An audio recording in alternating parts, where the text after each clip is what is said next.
how does identifying and managing our triggers positively impact our healing? It allows you to operate from the most empowered version of you. When we can see our Mm, triggers, something I like to work with this is triggers are, they're just an invitation. So triggers are either something hmm you desire or there's a wound. There's, I'm trying to think if Yeah. there's anything else that would trigger, or you're not safe. Okay, that could be a trigger, but let's go back to the other triggers. They're the most common. Does it something you desire? So if somebody is being out there, or your child is being loud and your inner child never got to be loud, that might trigger you because there was a part of you that wanted to be heard, right? Desire, and there's a hmm wound there. So it could be either or. If somebody driving a fancy car might trigger you, if you were not triggered by that, if you were neutral about it, it'd be no big deal for you. But if you're super triggered about it, it could be that there is something that you desire there. It might not be that exact thing, but success, money, financial stability. So when we can become aware of our triggers, we actually have an opportunity to like grow and see the potential in them. So we can either not mm, become aware of them and allow them to dictate our lives and keep us small and reactive and hurting ourselves, or we can become aware of them, which is a painful process. But then with that awareness, we can begin to, see the potential in them. Yeah, I think that's something that gets such a bad rap, being triggered. It's like, oh no, you're triggered. You must shut that down. You must stop. Like, no Yeah. trigger. No, you don't. But when you start digging deeper, it's like actually there is such an opportunity for healing. Yeah. And something that we've just been going over in our Calm and Connection course is, yes, that's the trigger. Why is it triggering for you as a parent or teacher? But underneath that is that childhood wound. Mm. So how do you think those unresolved childhood wounds are affecting us when we're in our parenting or our Oh teaching my role? God. Our Oh teaching my role. gosh, so much. They affect everything because there's so many different lenses here. Like you have that wound, you've got your window of tolerance, that's living in Mm, there. And then you've also got perspective of the world and how things should be, perspective of yourself. And then when you think about that wound inside, that just reflects back. Like for me, some of the hardest, healing things were through my children, right? The mm, a surface level one is like food. big mirror. Yeah, like them not finishing their plates because I grew up in legit Mm, poverty. And my inner child is like, what the fuck? Like, be grateful. But that's not yeah. theirs to carry. Mm, And then on another, like, deeper level, like hashtag trigger warning, when I had my daughter, actually so triggered by the idea that she could be sexually abused that my mind actually, like, mm, looped around, which I don't think many people talk about. My mind looped around the idea of her being abused and fixated on it so much. And I became mm, so hyper vigilant. And even now, I notice between her and my son, I'm way more hyper vigilant on her, on how the way she moves her body, what she wears, things like that. And is that hers to carry? So there's mm. that unresolved stuff can, yeah, really impact our children. And then when I think about it from, say, like a teacher or for me as a therapist, that becomes your bias. The way you teach or the way I do therapy, the what I bring into the room or what you bring into the room, that becomes your bias by your unresolved stuff. So the more we can resolve things, then we're not, bringing it into our work or into our homes. Just an entire lens that you view, not only view the world through, but the way you energetically put things out to be reflected back to you. Yeah. It's definitely not only becoming a parent, but when I first became a teacher, it's like, here is a mirror on all of your triggers. And when you don't, like back then when I was teaching, say 10 years ago, I didn't understand that that was what was happening. Mm-hmm. And because I was getting triggered, but because on the outside I was like this happy go lucky, really positive. Just started my hashtag spiritual love and light movement internally, like, doing all the healing, but actually not. And that's what I love about the work that you do. It's delving into those deeper inner childhood wounds that have actually been dictating our life without us realizing it. It's all been subconscious. When you think of, you've got all these different versions of you, like every single version of you that's ever existed, the body is where memories live. And so when something is unresolved and you're in an environment and that triggers it, your body doesn't know time and space. So it re-enters into that past memory. And so a lot of the time your inner child might be leading the wheel and you're not even aware of it, Or And that's where those the loops come protector in front of the inner child, or the critic, or there's so many different versions inside you that could be leading. And so when we begin to like work through this stuff, we might actually start to know, like, when there might be a sensation in the body that lets you know, like, oh, this is trigger, like a different part of me is stepping forward right now. And then you can that's where the regulation stuff comes in. You can acknowledge it, regulate, and then reground yourself. But when we're not kind of aware, when we're like, let's leave the past in the past, that stuff is just looping and we're not aware of it in the space, and it's coming to the front. Yeah, it's not the past, it's the present. Yeah. Definitely what you're saying about the body. The body holds on to those memories. It's like these little portals of wounds that like we get sucked into depending on what that trigger is. And then I think that's like a really good segue to go into mindfulness. And you speak about the 3 different levels. Could you just explain that on a deeper level of like what it is about self-awareness and mindfulness?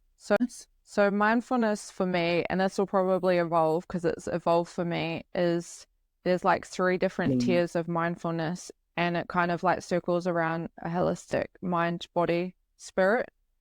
And the first level of mindfulness is awareness, which I think a lot of people stay in here. This is where you'll find the love and light. This is where they live. And it's all about calming yourself down. It's beginning to bring awareness to what is going on, but it's regulating yourself, and it's mindfulness, that should say enough. Clue is in the title. The clue is in the title. But this is, it's not about processing. It's about calming down. That's what mindfulness, in my understanding, is.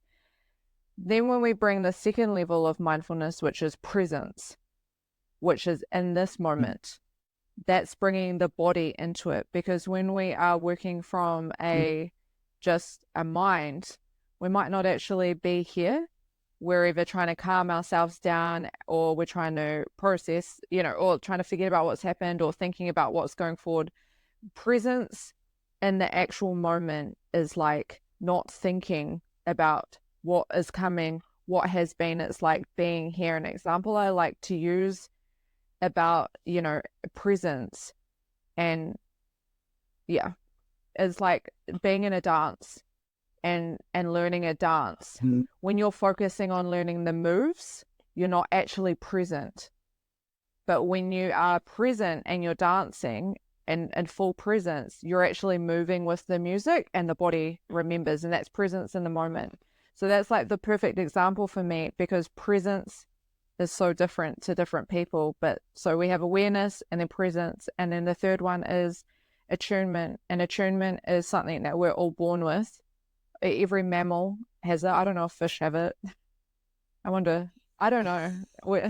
Google it. Yeah, they might.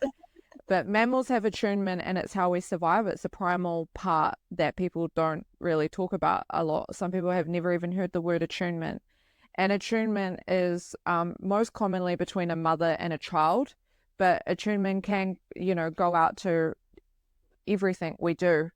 We can become attuned. And so it's basically just an energetic, intuitive exchange between 2 things to meet needs. So when you are attuned to your baby, mothers just know the cry, the smell of the mouth when they get sick. How the fuck do we know what that smell is? We just know. My partner's always like, he's not, I'm like, he's coming down. And he's like, no, I think he's fine. And then next day sick. It's like, We just know because we Yeah. have that primal part. That's how we've survived. Um, but a lot of us, we don't realize that we can become attuned in our environment. We become attuned to the people around us. When we're not present, when we don't have awareness, the type of attunement, like just going on a deeper level, we can actually like we start energetically connecting with people and there's not that attunement, which is meeting each other's needs. There's becomes enmeshment. Attunement isn't enmeshed or draining or taking. Attunement is being in your own energy, them being in their own energy, and energetically exchanging and then separating and becoming two things. So for me, the 3 levels of, presence and like, it's basically just presence, but it should be working through the mind, the presence in the body, and then the energetic and the intuitive and the attunement. But more so with ourselves. Yeah. If you're attuned to yourselves, then you know what you need. Then you can attune to your environment. Like something I like to do for an attunement practice for myself is like attuning to where I'm living. There are so many of us that walk down our streets and we're not even attuned to the area we live in. There's probably trees that you've never even noticed before. You know what I mean? So that can be a really beautiful practice to like really bring your presence and awareness and attunement stretched out is by assessing your environment.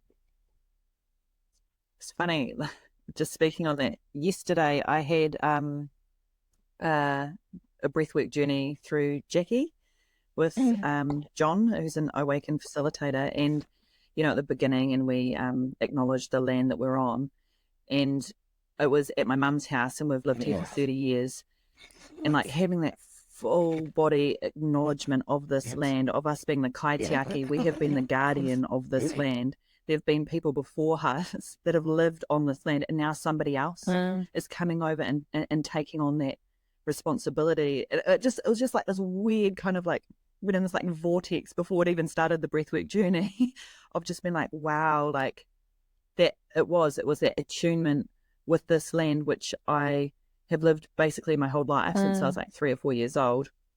And now it's going to be somewhere different when I go and see mum. Like it's like that, this is like the end of an era of that level of attunement to an environment. Yeah. So I thought that's and you'll be able to start a new one, and that's where so like sacred, in Te Ao Māori attunement is just natural.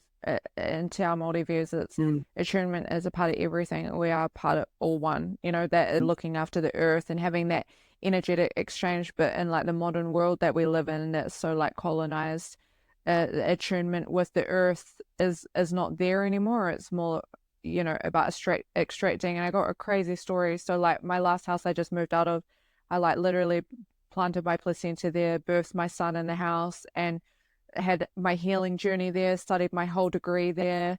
And when I left, I went back when the house was empty and been cleaned out, and I did somatic movement in the backyard on the ground, and I cried and I hugged the grass, and then I went around and I talked to every tree and thanked it for being there with me. And I went inside, I hugged all the walls, and I set the intention for the next people. I cleared the energy and I tuned to setting the vibration of the space to just be a beautiful home for the next people. I literally got a message 2 days ago from a girl that I went to school with, and her sister has moved into that house.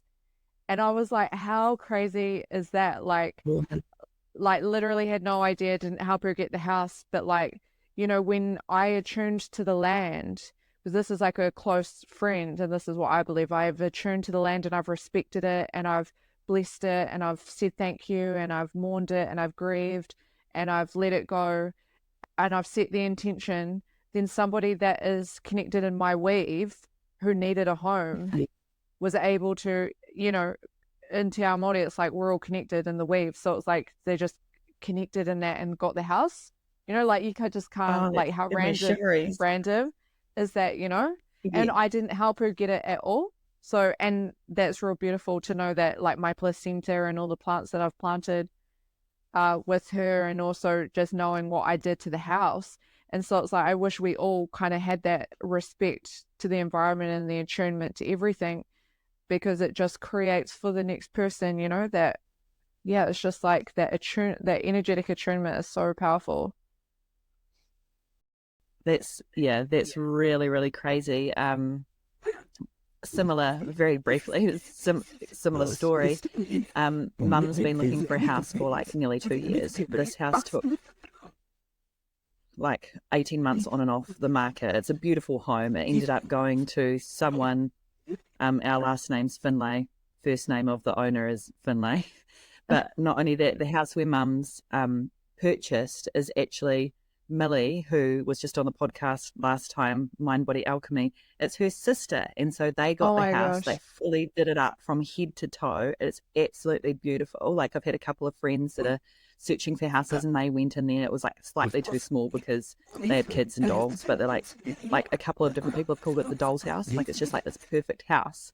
And it's just one of those. I love that how it's all interwoven and the synchronicities behind it. And it's like, okay, well, there's some really deep gratitude in the way that everything's rolled out. Yes, it might have been a bit stressful in between, but Yeah. perfect timing. And yeah, well, I'll be making a point of supporting Mum in attuning to that land and making it just as sacred as and safe as this haven has been here.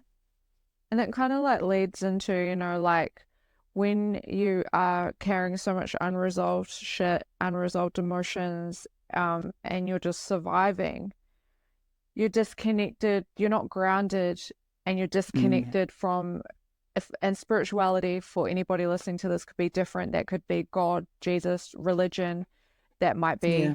be Buddhism, it could be anything, spirituality and self-connection to a higher being. For humans, something like that really fascinated me in anthropology is humans just have this one question of like, where do we come from? What does this all mean? There's literally our whole existence is trying to figure that out. But Based on that. when we are traumatized and we are in survival, a lot of us we reach a dark place, and we're just existing. And even like you think about mainstream jobs, consumerism, the lens of that just goes wide and wide. And and the beautiful stuff when you start resolving what's inside and connecting deeper with yourself is that you open your own channel and intuition to the whole world. And like, those magical things could happen and you might not even be aware of it because you're so in survival. Whereas when you are so present and open, all the little magic synchronicities of life are so magical to you because you're like, whoa, you're like so open to it. I'm sure there's been many things that I've been closed off to and didn't notice, over the years.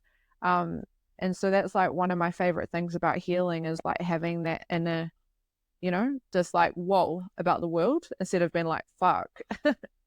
Yeah, yeah, it's a complete shift in Mm. not only perspective but way of being, and just opening the door to the magic of what life is supposed to be like before all of the trauma and those things, the childhood wounds Yeah. that require work. But at the same time, it's like the duality of life. Like, would you have ever got to this stage of um not only intuition but of from the healing, what the byproduct of the healing, if you didn't Mm. have to do the healing? Like it's I quite think a about that. I think about that all the chicken and the egg. time. It's like one of the things I think about the most, about how I wouldn't change one step in my journey, even though it was so painful, and I would not wish it on Mm, anybody else because without, if I didn't have the trauma I did, there's no way that I would have created the type of therapy work that I do. I just wouldn't know mm, to do that. If I didn't spend years looping in therapy, when I got to uni, I would have just thought all that stuff was normal, fine. And I would have, just gone the path that a lot of other people have gone. Um, I just feel like also with the depths that I've gone within myself, it helps me to have a little bit more compassion for other people. Something I ask is, people will say, I can't believe they did that, but my question I ask when I see people doing bad things is, I wonder what happened to them, because I truly mm. believe that, there's probably, I don't know the exact stats, but the amount of people that are born, with bad is probably like 1 or 2%, and I think a lot of the rest of the stuff that people become is because of what happens to them in the environments that they're in. Yeah. It's the effect of, what they've gone through, which unfortunately does end up being a dominoes effect until somebody like yourself is there to Yeah. stop the cycle, to realize, okay, enough is enough. Like there has to be a different way. And I think it's part of your fighting spirit that has got you to where you are, because you've kept on going on the path, whether it's like veered slightly until you've woven it all together to find the right modalities and combination of different things to be able to support people. Yeah, Yeah, and pretty I think magical. like I think also like something I had recently was, a lot of my siblings, I've like just found out I'm one of 17. I thought I was like one of 14. There's 17 Wow. of us. Yeah. Oh. And I would say that I don't know all of them, but a lot are not coping, right? And recently Mhm. I just reconnected with one of them, and it was like I seen what I did and where I could have gone. And it was Mm. really sad.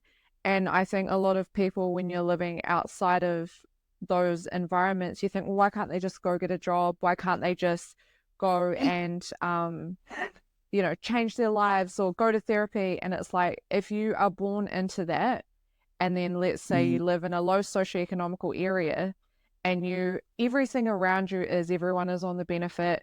There's drugs, crime, everyone's dad or mum goes to jail, there's fighting, there's violence, there's no food, you spend more time at the WINS office than you do at school, like all of these things. Mm. That becomes your window of tolerance, your state of being, your homeostasis. And it's not, you don't know if it's healthy or unhealthy, that's just normal for you. And so for people to actually break out of that, plus then when you're born in those areas, you have societal stigma of that people just automatically assume who you will become.